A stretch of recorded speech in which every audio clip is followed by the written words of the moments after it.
Hello दोस्तों, good morning. स्वागत है आप सभी का अपने YouTube ID GN क्लासेस मस्ती में। आज आपसे बता दें कि जैसे एग्जाम के हर एक पेपर प्रीवियस सॉल्व करा रहे हैं, उसी प्रकार अब किसी बात की सोचने और समझने की जरूरत नहीं। अब जो सॉल्व होगा आपको दिखाई दे रहा है ओरिजिनल पेपर। लग रहा होगा कि सर कैसे ओरिजिनल पेपर हमारे बीच ला दिया। अरे यार ऐसे नहीं, ये मत सोचना। ओरिजिनल पेपर यानी कि कहा जाए तो सेम इसी प्रकार के क्वेश्चन आएंगे, सेम इसी प्रकार के क्वेश्चन आएंगे, इसलिए यहां लिख दिए ओरिजिनल पेपर 2023। लग रहा होगा कि सर ने ये ओरिजिनल पेपर कहां से ला दिए, अचंभव हो रहा होगा, लेकिन बिल्कुल नहीं। जो भी लड़के 10 में हैं इस बार वो गर्दा मचाएंगे, तहलका मचाएंगे इस बार के पेपर में, और इसको बारीकी से देखेंगे तो हो सकता है कि ये ओरिजिनल पेपर वास्तव में ओरिजिनल पेपर बन सकता है, वास्तव में ओरिजिनल पेपर बन सकता है और 10वीं के पेपर में तहलका मचाकर आ सकते हैं। कमजोर अगर लड़का हो तो साइंस से डर हटा ले, क्योंकि 2023 का पेपर इंटरेक्टिव पैनल पे आ गया है और आपको ये फाइनल परीक्षा में काफी हेल्पफुल होगा। जैसे कि आपसे बता दें कि यह क्वेश्चन इतना इंपॉर्टेंट होगा बोर्ड के एग्जाम के लिए कि आप सोचे भी नहीं होंगे। तो बिना वीडियो को स्किप किए हुए शुरू से अंत तक देखिएगा। और इसमें कुछ नोटिस है, क्वेश्चन 80 1 से 80 तक वस्तुनिष्ठ प्रश्न है, जिनमें से 40 प्रश्नों का ही उत्तर आपको देना है। 80 को क्वेश्चन है, उत्तर देना है मात्र 40 का। जी हाँ, बिना वीडियो को स्किप किए हुए जरूर देख लीजिएगा। अगर आप रंग लाना चाहते हैं अपने इंटर के एग्जाम में, लगता है कि हम भी कुछ करें, 10th के एग्जाम में, नॉट इंटर के लिए, 10th के एग्जाम में अगर सोचते हैं कि आप अपने माता पिता का नाम ऊंचा कर सकते हैं, तो ये क्वेश्चन बारीकी से देखिएगा बिना वीडियो को स्किप किए हुए। और आप पहला क्वेश्चन देखिए, इलेक्ट्रिक हीटर की कुंडली बनाने में किस पदार्थ का प्रयोग किया जाता है। सब सेट है, आपको टाइम टू टाइम सारे आंसर सर्कल होते चलेंगे। इलेक्ट्रिक हीटर की कुंडली बनाने में किस पदार्थ का प्रयोग किया जाता है। तांबा नहीं, बिल्कुल नहीं। लोहा नहीं, चांदी एकदम नहीं। तो पता चल गया होगा क्या, हाँ तो नाइक्रोम। करेक्ट उत्तर हो जाएगा नाइक्रोम। यानी कि आपको देखिए सारे सेटल है, जिस प्रकार उत्तर होगा आपका इन सर्कल होते चला जाएगा। आपसे बता दें इंग्लिश वाले भी इस पे ध्यान देंगे। Which material is used to make electric heater, तो आप लिखना नाइक्रोम। देखिए बेनिफिट तो आपको यहां मिलेगा ना कि CBSE board, ICSE board, Bihar board, हर एक बोर्ड के लिए इंपॉर्टेंट है 2023 का पेपर। तो बिना समय को लॉस किए हुए शुरू से अंत तक आप देखने का प्रयास करना मेरे स्टूडेंट्स, जाकर अच्छा अंक बिल्कुल प्राप्त होगा। और एक बात ये भी, अगर नए होगे वीडियो मेरे चैनल पे तो सब्सक्राइब जरूर कर देना, ताकि मेरा हौसला बढ़ाना आपके लिए वीडियो हम लेकर आते रहें। 1 यूनिट विद्युत ऊर्जा का मान है, 1 यूनिट विद्युत ऊर्जा का मान है, देखिए 3.6 × 10⁻³ जूल। नेक्स्ट आपका 3.6 × 10⁵ जूल, बिल्कुल नहीं। 3.6 × 10⁴ जूल। करेक्ट उत्तर हो जाएगा आपका 3.6 × 10⁶ जूल। इंग्लिश वाले सुन लेना, the value of 1 unit electric charge is, आपका ऑप्शन नंबर डी। नेक्स्ट आपका जो क्वेश्चन है तीसरा नंबर, ध्यान देना, ये भी बहुत इंपॉर्टेंट क्वेश्चन है। किलोवाट प्रति घंटा, ये जो पाई खींचा गया उसको हम प्रति पढ़ते हैं।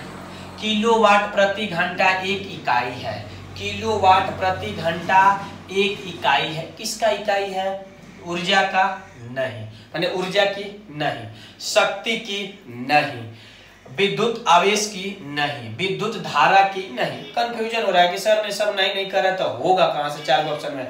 तो आपसे बता दें कि शक्ति का इसलिए हम मान लेंगे ना कि इसका दोनों होता है, तो आपका जो करेक्ट उत्तर होगा ना, इसमें और कोई दिखाई देता तो हम कर देते, लेकिन शक्ति के पास इसका ऐसा यूनिट किलोवाट प्रति घंटा हो जाता है, तो करेक्ट उत्तर आपका शक्ति ही होगा। यहाँ पे पहले अवस्था मैंने नहीं कहा, लेकिन देखा कि शक्ति के अलावा अगर और इसका दिया होगा जो स्पेशलिस्ट इसका यूनिट होगा तो हम टिक कर देंगे, लेकिन शक्ति के पास ये दोनों यूनिट मौजूद होती है, किलोवाट प्रति घंटा, तब इसलिए शक्ति को यहाँ पे चयनित कर लेंगे। आप इंग्लिश में देख सकते हैं किलोवाट प्रति आवर इज यूनिट ऑफ, तब क्या लिख सकते हैं? पावर लिख सकते हैं। Second number option B. अगर नए होगे तो प्लीज चैनल को सब्सक्राइब कर देना और बेल आइकन को प्रेस कर देना ताकि हर एक प्रकार का नोटिफिकेशन आपके स्क्रीन पर जाते रहे। चलिए नेक्स्ट क्वेश्चन देखते हैं। All questions are important for board examination 2023। कह रहा है विद्युत फ्यूज धारा के किस सिद्धांत पर कार्य करता है। जो विद्युत फ्यूज होता है, विद्युत फ्यूज विद्युत धारा के किस सिद्धांत पर कार्य करता है। सिद्धांत का बात पूछा है। ऊष्मीय, चुंबकीय, रासायनिक, इनमें से कोई नहीं। अगर आपके पास कोई हो तो आप कमेंट में बताइएगा, लेकिन जो इसका करेक्ट उत्तर होगा वो आपसे हम बता दें। हो सकता है कि आप कंफ्यूजन में पड़े हो कि हम ऊष्मीय कहें कि रासायनिक कहें कि चुंबकीय कहें कि इनमें से कोई नहीं। तो करेक्ट उत्तर आपका ए होगा, ऊष्मीय। जो करेक्ट उत्तर होगा ऊष्मीय होगा। देखिए हर एक क्वेश्चन आपके लिए इंपॉर्टेंट होगा, तो बिना वीडियो को स्किप किए हुए शुरू से अंत तक देखिएगा, तब जाकर आपको किसी प्रकार का फायदा मिलेगा। अदरवाइज बीच में इधर उधर कूद फान करिएगा, कोई एक भी क्वेश्चन नहीं समझ में आएगा। Next question number 5। Question number 5 जो है वो कह रहा है कि वोल्ट मीटर को विद्युत परिपथ में किस क्रम में जोड़ा जाता है। एक तो पैरेलल होता है जिसको आरपी बोलते हैं, रेसिस्टेंस इन पैरेलल, एगो आरएस होता है रेसिस्टेंस इन सीरीज। तो कह रहा है कि वोल्ट मीटर को विद्युत परिपथ में किस क्रम में जोड़ा जाता है। श्रेणी क्रम, इसी को हम सीरीज कहते हैं, कि समानांतर क्रम, इसी को हम पैरेलल क्रम कहते हैं, पैरेलल सीरीज, पैरेलल। और ये ए और बी दोनों इनमें से कोई नहीं, तो श्रेणी क्रम में। करेक्ट उत्तर आपका हो जाएगा श्रेणी क्रम में। इंग्लिश को अगर आप देखना चाहते हैं तो in which order of voltmeter is connected to electric current, तो कह सकते हैं आप क्या समानांतर, यानी कि करेक्ट उत्तर आपका जो होगा वो होगा समानांतर, श्रेणी क्रम में नहीं। आप विद्युत परिपथ में दो बिंदुओं के बीच विभवांतर मापने के लिए प्रयुक्त होता है, तो आपका करेक्ट उत्तर हो जाएगा वोल्ट मीटर। जो करेक्ट उत्तर होगा वो आपका होगा वोल्ट मीटर। Next question 7। जल विद्युत संयंत्र, जल विद्युत संयंत्र किस ऊर्जा को विद्युत ऊर्जा में रूपांतरित करता है। जो जल विद्युत संयंत्र होता है वो कौन सा ऊर्जा होता है जो विद्युत ऊर्जा में रूपांतरित कर देता है। तो आपका जो देखिए इसमें तो ऑप्शन आपको 4 दिए गए, लेकिन जो इसका करेक्ट उत्तर होगा आपका स्थिज ऊर्जा होगा। यानी कि कौन सा ऊर्जा होगा, स्थिज ऊर्जा। आपका सीबीएसई वाले नीचे देखिए पोटेंशियल एनर्जी, आपको ऑलरेडी दोनों लैंग्वेज मिलेगा, सीबीएसई और बिहार आईसीएसई, हर एक बोर्ड के लिए इंपॉर्टेंट होगा। क्वेश्चन नंबर नेक्स्ट कह रहा है कि विद्युत बल्ब में कौन सी गैस भरी रहती है। ये तो साधारण है, ये तो आप लोग भी बता सकते हैं कमेंट बॉक्स में। Which gas is filled in an electric bulb? कौन सा गैस विद्युत बल्ब में भारी रहती है। तो इसमें से देखिए आपको नाइट्रोजन भी है, वायु भी है, निष्क्रिय गैस भी है, हाइड्रोजन गैस भी है। करेक्ट ऑप्शन सी निष्क्रिय गैस, यानी कि इनर्ट गैस हो जाएगा सीबीएसई वाले, और निष्क्रिय गैस हिंदी मीडियम वाले।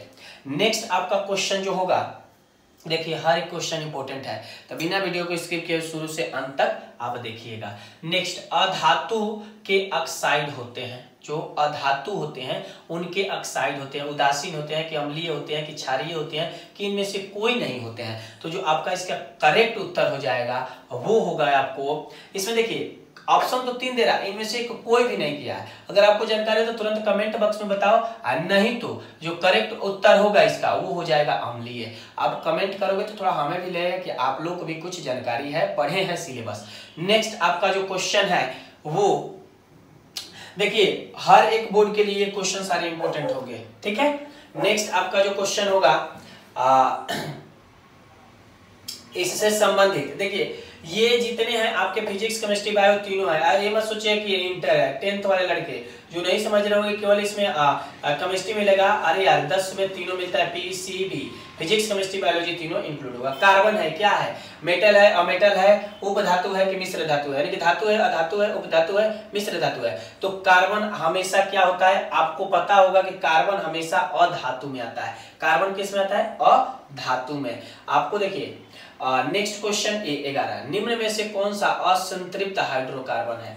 जो इसमें आपको दिखाई दे रहा है, एक तो हो गया कि इनमें से सभी, लेकिन पूछ रहा है कि इनमें असंतृप्त हाइड्रोकार्बन, असंतृप्त हाइड्रोकार्बन CH4 या C2H6 या C2H4 या इनमें से सभी। तो आपसे बता दें कि जो इसका करेक्ट उत्तर होगा वो आपका हो जाएगा कि C2H4, जो करेक्ट उत्तर हो जाएगा वो हो जाएगा आपका C2H4।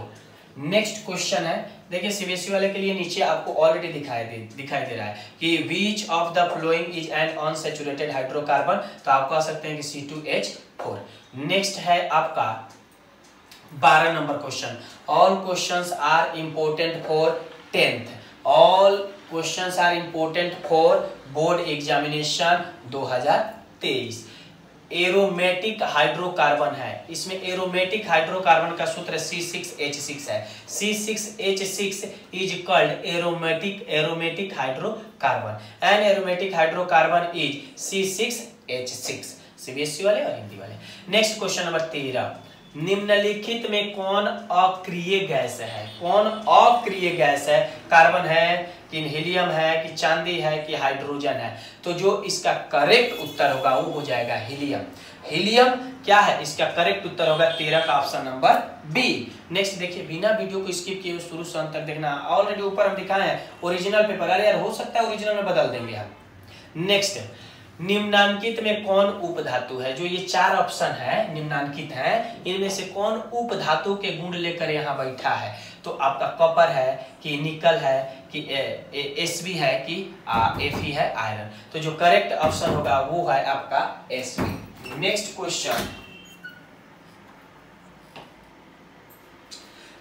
क्वेश्चन, आपका 15 नंबर जो क्वेश्चन है, पौधों में श्वसन होता है। पौधों में श्वसन होता है जड़ से, पंक्तियों से, ताना से, इनमें से सभी। तो सबको पता है कि पौधों में श्वसन के लिए क्या उपस्थित रहते हैं? तो पौधों में श्वसन के लिए देखिए, ये तो साधारण है, बायो का आप लोग पढ़े होंगे श्वसन में। तो पौधों में श्वसन के लिए आपका उपयुक्त होता है पत्तियां। क्या होता है बाबू? इनमें सभी हो जा सकता है, क्योंकि जड़ भी हो सकता है, तना भी हो सकता है, पत्तियां भी हो सकता है, इनमें सभी। तो आप सभी कर देना, और सभी जब नहीं दिया रहेगा तो पत्तियां कर देना। नेक्स्ट, निम्न में स्वपोषी कौन है?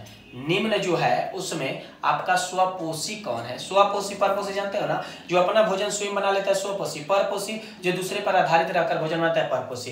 तो स्वपोषी हरे पौधे, मछली, कीट, अमीबा, हरे पौधे स्वपोषी होते हैं। ठीक है, क्योंकि आपसे बता दें कि ये लोग किसी पे डिपेंड नहीं रहते हैं, अपना भोजन स्वयं बनाते हैं। क्वेश्चन नंबर 17, निम्नांकित में कौन प्राकृतिक सूचक है? कौन प्राकृतिक को यहाँ पे प्रदर्शित कर रहा है कि मैं प्राकृतिक से संबंधित हूँ?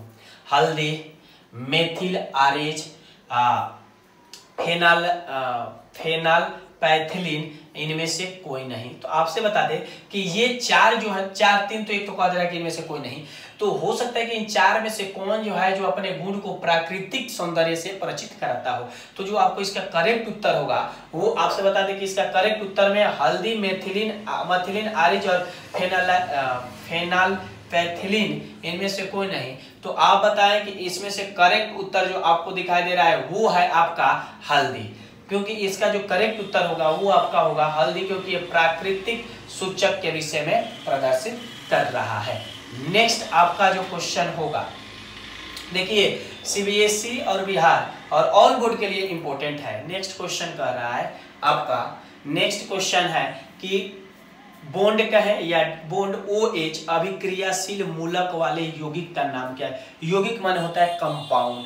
कंपाउंड का मतलब होता है कॉम्बिनेशन ऑफ मोर देन 2 और मोर एलिमेंट्स। 2 या 2 से अधिक एलिमेंट्स जब मिलते हैं तो वो यौगिक का निर्माण करते हैं, को कंपाउंड का निर्माण करते हैं। तो करेक्ट उत्तर हो जाएगा आपका एल्कोहल। OH हमेशा एल्कोहल के लास्ट में जुड़ा रहता है, तो एल्कोहल हो जाएगा। नेक्स्ट आपका question, all questions are important for you.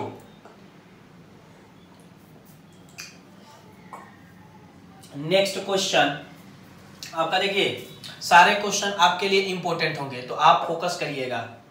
Next करा है कि कैल्शियम कार्बाइड जल के साथ अभिक्रिया करके देता है।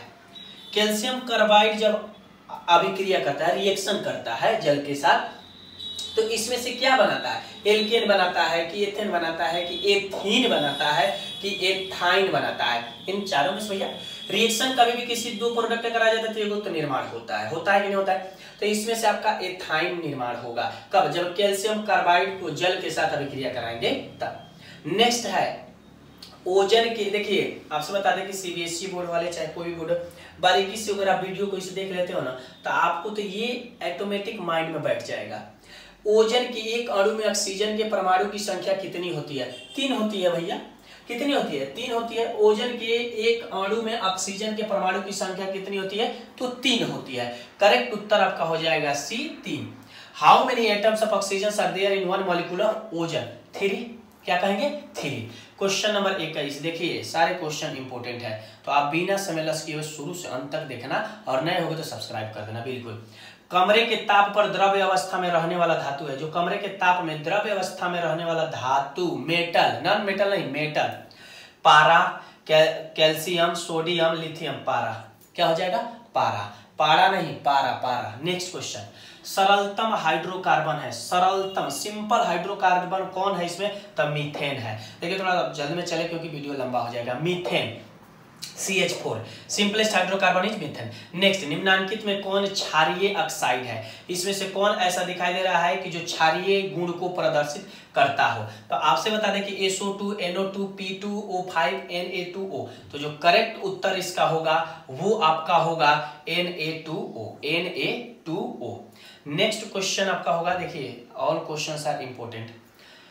बेकिंग पाउडर एक मिश्रण है, बेकिंग पाउडर एक मिश्रण है।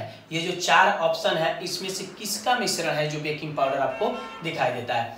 या बेकिंग पाउडर इनमें से Na2CO3 एवं CaO का है, या NaHCO3 एवं एसिटिक अम्ल का है? तो डायरेक्ट उत्तर आपका देख लीजिए NaHCO3 एवं टार्टरिक अम्ल का है। ऑप्शन नंबर डी जो करेक्ट उत्तर हो जाएगा वो आपका डी हो जाएगा। नेक्स्ट आपका समझ लीजिए एकदम ओरिजिनल पेपर है। थंबनेल को अगर देखकर आपको लग रहा है कि सर जो ओरिजिनल पेपर, तो ये क्वेश्चन आने वाले हैं। नेक्स्ट है इलेक्ट्रॉन पर आवेश होता है -1.6 × 10⁻⁻19 कूलाम होता है। 1.6 × 10⁻⁻19 कूलाम किस पे होता है? इलेक्ट्रॉन पर आवेश मौजूद रहता है। अब आपसे बता दें कि ये 2023 के लिए तो इंपॉर्टेंट है, आपको दिखाई भी दे रहा है वहां कि 2023 में ये आने वाले हैं, तो आने वाले हैं। वही नहीं, ऑल क्वेश्चंस कह रहा है खिलौना में किस सेल का उपयोग होता है? खिलौनों में किस सेल का उपयोग होता है? सूखा सेल, या डेनियल सेल, या सौर सेल, या इनमें से कोई नहीं? तो आपसे बता दें करेक्ट उत्तर हो जाएगा सूखा सेल। करेक्ट उत्तर क्या हो जाएगा? सूखा सेल। नेक्स्ट क्वेश्चन, कार्य करने की क्षमता को कहते हो तो सब कोई जानता है कि the ability to do work that is called energy, ऊर्जा। Capacity, ability to do work that is called energy. कार्य करने की क्षमता को हम ऊर्जा कहते हैं। कार्य करने की क्षमता को क्या कहते हैं? ऊर्जा। करेक्ट उत्तर आपका हो जाएगा C. Capacity for doing work is called energy. Correct उत्तर हो जाएगा सी। देखिए आपसे बता दें कि 2023 में अगर आप रंग लाना चाहते हैं, बवाल करना चाहते हैं साइंस के पेपर के ऑब्जेक्टिव में, तो आप इसे देखना ना भूलें। बवाल करना है तब। नेक्स्ट जो क्वेश्चन है वो है आपको, देखिए अगर आप बारीकी से इसको देख लेते हैं ना तो आपको कोई दिक्कत नहीं होने वाला है। कह रहा है निम्न में से कौन विस्थापन अभिक्रिया का एक उदाहरण है? Option number C. Option number C एक विस्थापन अभिक्रिया का उदाहरण है। और एक बार आप प्रयास करना कि विस्थापन अभिक्रिया का डिफिनीशन भी देख लेना, ज्यादा बेटर रहेगा। नेक्स्ट, सिल्वर क्लोराइड का रंग होता है, जो सिल्वर क्लोराइड होता है वो किस रंग का होता है? काला होता है, या पीला होता है, या हरा होता है, या श्वेत होता है? तो जो इसका कलर होता है वो श्वेत होता है। श्वेत माने उजला। क्या होता है बाबू? उजला। नेक्स्ट क्वेश्चन है आपका, ऑप्शन नंबर डी हो जाएगा। नेक्स्ट आपका 30 नंबर क्वेश्चन, देखिए बारीकी से देख लीजिएगा, रंग लाना है इस बार के पेपर में, समझ में आ रहा है? निम्नलिखित में लवण कौन है? NaCl, sodium chloride. NaCl लवण है, ठीक है। आप इंग्लिश वाले देख लेना, which of the following is a salt, तो डायरेक्ट कर देना NaCl, option number B. Next question पे चलते हैं, लेकिन आप शुरू से अंत तक देखना, हमें बार बार इसीलिए कहना पड़ रहा है। तृतीया नीला थोथा एक का अणुसूत्र है। तृतीया का अणुसूत्र है, या तृतीय कहूं नीला थोथा कहते हैं, तो इसका अणुसूत्र क्या होगा? देखिए आपसे बता दें, ये तृतीया से अगर आप कंफ्यूज होते हैं तो इसको हम नाम से कहते हैं कि नीला थोथा। नीला थोथा कहें तो आप समझना। तो करेक्ट उत्तर हो जाएगा CuSO4 × 5H2O। बीच में पॉइंट है उसको हम गुणा में पढ़ते हैं। नेक्स्ट, दशमलव मत पढ़ देना। तो करेक्ट उत्तर आपका हो जाएगा option number A. Option number A. Question number 32 पे चलते हैं। क्वेश्चन नंबर 32 कह रहा है गंधक की परमाणु संख्या है। गंधक की परमाणु संख्या है। तो आपसे बता दें कि जो गंधक की परमाणु संख्या में आपको 4 ऑप्शन दिया है, लेकिन जो करेक्ट उत्तर होगा उसी को लिखा जाता है, आप हमेशा ध्यान में रखना। तो इसमें कह दिया जाए कि the atomic number of sulphur is, तो एटॉमिक नंबर ऑफ सल्फर को हमेशा एस से हम डिनोट करते हैं, सल्फर को एस से डिनोट करते हैं। एटॉमिक नंबर 16 होता है, 16 ना तो 60 माने 60 हो जाएगा, 16 माने 16। प्रकाश फिजिक्स में आ गए। फिजिक्स कुछ क्वेश्चन हमने केमिस्ट्री का पढ़ा, ऊपर हमने पढ़ा बायो का, देखिए ऐसे ही ऑब्जेक्टिव मिक्सिंग आएंगे। प्रकाश के परावर्तन कितने नियम होते हैं, तो सबको पता है कि 2 नियम होता है। अवतल लेंस का आवर्धन होता है, जो अवतल लेंस होता है उसको आवर्धन होता है तो V/U। Option number D. Question number अब चलेंगे हम 35 यानी कि 35। जो 35 नंबर क्वेश्चन है उसको हम लोग देखेंगे, लेकिन अगर आप सोच रहे हैं कि हमको अच्छा अंक प्राप्त करना है तो शुरू से अंत तक ही देखना।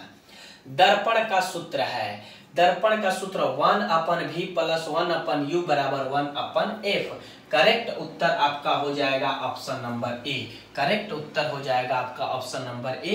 क्वेश्चन पे हम लोग पहुंच गए 35, और पहले डिनोट कर देते कि 80 गो क्वेश्चन है, करना कितना है आपको, मात्र 40 गो आपको बोनस दिया गया है। दर्पण का सूत्र है तो आपको ऑलरेडी बताया कि 1/V + 1/U = 1/F, तो ये तो हो गया। नेक्स्ट क्वेश्चन पे चलते हैं। टिंडल प्रभाव प्रदर्शित करता है। जो टिंडल प्रभाव होता है वो किसको दिखाता है, टिंडल प्रभाव किसको दिखाता है, प्रकाश का परावर्तन को, कि प्रकाश का विक्षेपण को, कि प्रकाश का अपवर्तन को, कि प्रकाश का प्रकीर्ण को। तो जो करेक्ट उत्तर होगा डी, प्रकाश का प्रकीर्ण को। नेक्स्ट आपका क्वेश्चन नंबर 37। देखिए all questions are important for 2023।